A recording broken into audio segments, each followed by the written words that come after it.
Hi friends, നമ്മുടെ ഒരു പുതിയ വീഡിയോയിലേക്ക് സ്വാഗതം. ഞാനിപ്പോൾ നിൽക്കുന്നത് വയനാട് തോൽപ്പെട്ടിയിലാണ്.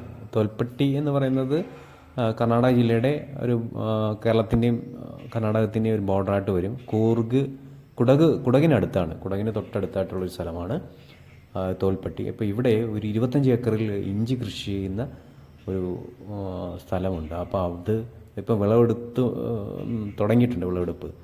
അപ്പോൾ അതിൻ്റെ ഒരു വീഡിയോ ആണ് ഇന്നത്തെ ഞാനിപ്പോൾ എടുത്ത് കാണിക്കുന്നത്. അപ്പോൾ എല്ലാവർക്കും ഇതിലേക്ക് സ്വാഗതം. ശരിക്കും 6 മാസമാണ് ഇഞ്ചി കൃഷിയുടെ സമയം. നട്ട് 6 മാസത്തിനുള്ളിൽ അത് വിളവെടുക്കും. ഇത് ശരിക്കും 3 മാരൻ, മഹിമ, റിഗോഡി എന്നൊക്കെ പറഞ്ഞ വെറൈറ്റി ഉണ്ട്. അപ്പോൾ ഇവിടുത്തെ കർഷകർ പറഞ്ഞാണ്. ഇതിനകത്ത് ഓറഞ്ച് ഉണ്ടോ? ഓറഞ്ച് ഇല്ല, അത് പാട്ടം കൊടുക്കാൻ ആണോ? 15 മാസമാണോ?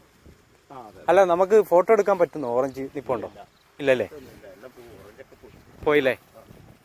ഇടവേള കൃഷിയായിട്ട് ശരിക്കും കാപ്പിയും ഓറഞ്ചും ഉണ്ട്. ഓറഞ്ച് അത്രയില്ല എങ്കിലും കാപ്പിയും നല്ലപോലെ ഉണ്ട് ഇവിടെ. റിഗോഡി എന്ന വെറൈറ്റിയാണ് ഇവിടെ കൃഷി ചെയ്തിരിക്കുന്നത്. ഇത് നീര് കൂടുതലാണ്. അപ്പോൾ ഇത് ഇവർ പറയുന്നത് 4600 രൂപ ഉണ്ട് കിൻഡലിന്. അപ്പോൾ 46 രൂപ വരും വയനാട് വില. ഇത് ശരിക്കും ആയുർവേദ മരുന്നും മറ്റ് ഭക്ഷ്യവസ്തുക്കൾ നിർമ്മിക്കാൻ ഉപയോഗിക്കുന്ന ഒരു വെറൈറ്റി ഇഞ്ചിയാണ് റിഗോഡി. അപ്പോൾ ഇത് ആദ്യത്തെ 3 മാസം ഒരു ചാണകവും കോഴിവളം രാസവളമൊക്കെ മിക്സ് ചെയ്ത് ആദ്യത്തെ 3 മാസം ഇടും. അപ്പോഴത്തേക്ക് ഈ ഇഞ്ചിക്ക് നല്ല ബലം വെക്കുകയും പിന്നെ 3 മാസം കൊണ്ടത് വളർന്ന് നമുക്ക് വിളവ് തരുന്ന ഭാഗത്തിലേക്ക് വരികയും ചെയ്യും. മലയാളികളായ കർഷകർ തന്നെയാണ് ഇത് ലീസിന് എടുത്തേക്കുന്നത്. ഇത് ഏകദേശം 4-5 പേര് ചേർന്ന് ഷെയർ ചെയ്താണ് ഈ 25 ഏക്കറോളം കൃഷി ഇത് ചെയ്യുന്നത്. ഇതിന് ചിലവ് ഒരു ഏക്കറിന് 1,00,000 രൂപയോളം ഇതിന് വളം മറ്റ് ലേബർ എക്സ്പെൻസ് ആകുന്നുണ്ട്.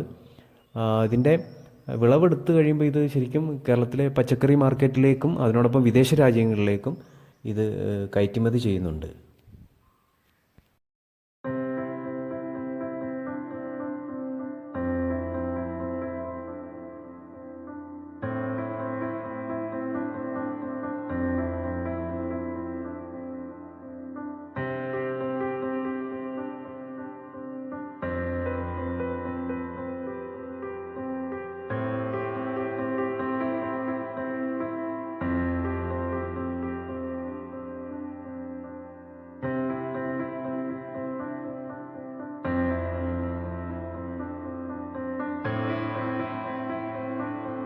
അപ്പോൾ എല്ലാവരും ഈ വീഡിയോ ലൈക്ക് ചെയ്യുക, ഷെയർ ചെയ്യുക.